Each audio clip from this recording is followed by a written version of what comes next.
Hope you guys are doing well. Welcome back. So in this video I'm going to show you that how you can invite the peoples on Skype. So let's start. So first of all, what you have to do, you have to download the Skype app from the Play Store. You can easily download that. So I have already installed it. So I'm going to open this. So as you can see, now here's the option for us Skype. So let's click on this, and after clicking on this, we have to wait for a few seconds until it loads. So as you can see, it's loading. We have to wait.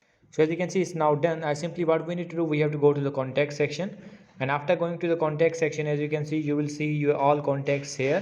And if you want to search any kind of contact, you can also do that. And here's an option for the add contact, so we have to click on this.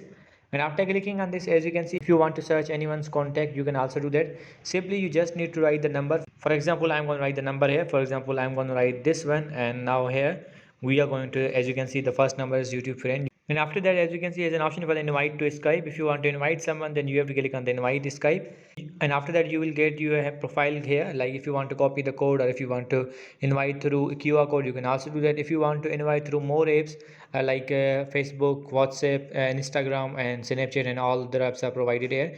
If you want to invite them through these apps, you can also do that. So I'm going to back again. And after that, as you can see, is an option for the add phone number. If you want to add a phone number, you can also do that. It's up to here. You have to write the name, and here you have to write the contact number, and that will be added. So I hope you guys understand this video, that how you can invite someone on Skype. So see you guys in the next video.